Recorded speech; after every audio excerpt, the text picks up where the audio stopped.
مایوسی یہ ہے کہ ہندوستان کا جو امریکہ کے ساتھ معاہدہ ہوا ہے، اگر یہ جو ہمارے یہاں اس وقت ذہن بیٹھے ہوئے ہیں، ان کو اگر فرصت ملے کہ تحریک انصاف کو کیسے ختم کرنا، اور ساری ایجنسیز لگی ہوئی ہیں، ملک کے سارے ادارے لگے ہوئے ہیں اس کو ختم کرنے کے لیے، اگر آپ کو فرصت ملے تو آپ کے خطرے کی گھنٹی بجنی چاہیے، کیونکہ بہت بڑا ہندوستان کے ذہن میں اب امبیلنس ہو گیا ہے.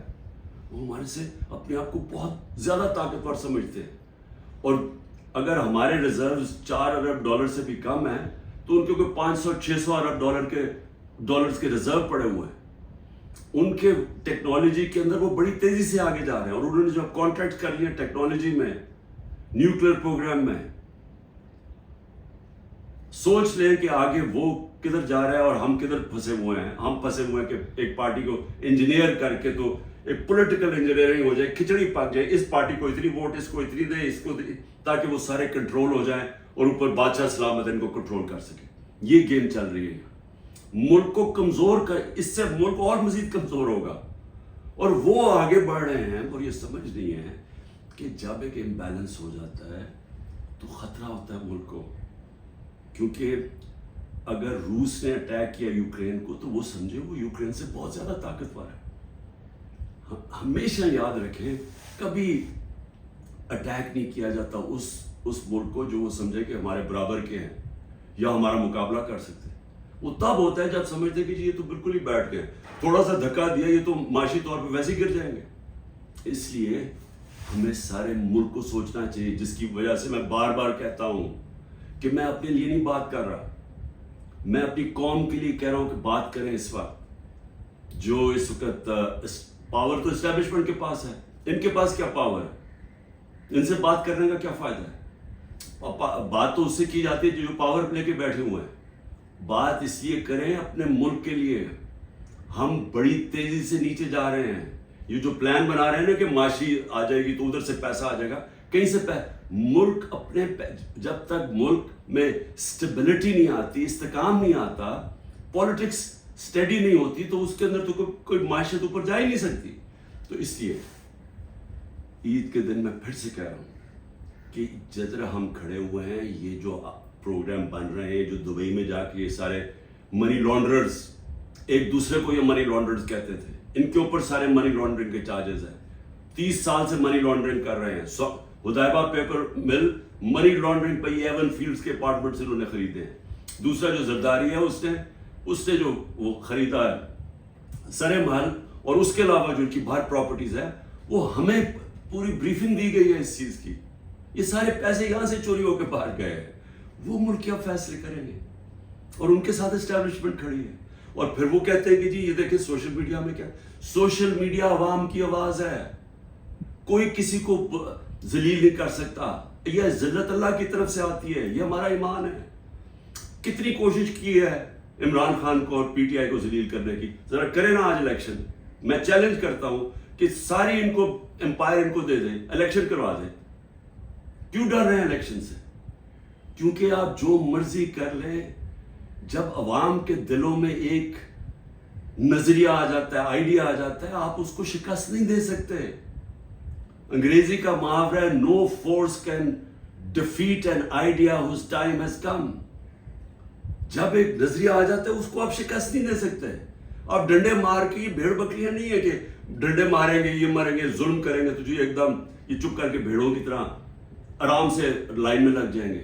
یہ انسان ہے، انسان فیصلہ کر بیٹھے. جب بھی الیکشن ہوگا میرا چیلنج ہے تحریک انصاف جیتے گی. اور میں قوم کو کہنا چاہتا ہوں کہ یہ جو ظلم ہو رہا ہے اس وقت، اپنے ذہن میں ایک چیز تیار کر لیں کہ کبھی آپ نے خوف اور ظلم کی غلامی نہیں کرنی. میری نظر میں یہ شرک ہے. میں ہر قربانی کے لیے تیار ہوں. میں کبھی تسلیم نہیں کروں گا یہ جو پوری کھچڑی پک رہی ہے اور ہمیں سمجھ رہے ہیں کہ یہ خوف دلا کے، جیل میں ڈال کے، یا یہ جو میرے گھر والوں کے اوپر، بیوی کے اوپر، بہنوں کے اوپر، رشتہ داروں کے اوپر جو کر رہے ہیں، اگر ان کا خیال ہے کہ اس کی وجہ سے میں پیچھے ہٹ جاؤں گا یا ہاتھ کھڑے کر دوں گا، اس غلط، کیونکہ میں اس کو شرک سمجھتا ہوں. لا الہ الا اللہ کا مطلب اللہ نے ہمیں انسان کی غلامی سے آزاد کیا ہے. اللہ نے ہمیں اپنے ضمیر کے مطابق کہا کہ سٹینڈ لو، تو ہمیں کبھی یہ تسلیم نہیں کروں گا. اور میں قوم کو بھی کہتا ہوں، آپ نے کبھی یہ جو کوشش ہو رہی ہے کہ ساروں کو ڈرا دھمکا کے سب ڈر جائیں اور ہم یہ جو کھچڑی والا سیٹ اپ لے کے آ رہے ہیں ہمیں کنٹرول کرنے کے لیے، میڈیا کو سب کو کنٹرول کرنے کے لیے، جو منہ کھولے اس کو پکڑی جیل میں ڈال دو یا وہ وی کو ڈالا پہنچ جائے گھر میں، اور اس سے ہم چپ کر کے بیٹھ جائیں گے. میں اپنی قوم کو کہنا چاہتا ہوں، آپ کو بھی، میں بھی تیار ہوں ہر قربانی کے لیے، آپ کو بھی تیار ہونا چاہیے اگر آپ اس ملک کے مستقبل کو روشن دیکھنا چاہتے ہیں. غلاموں کی کوئی زندگی نہیں ہے، میری نظر میں غلامی سے بہتر موت ہے. پاکستان زندہ باد.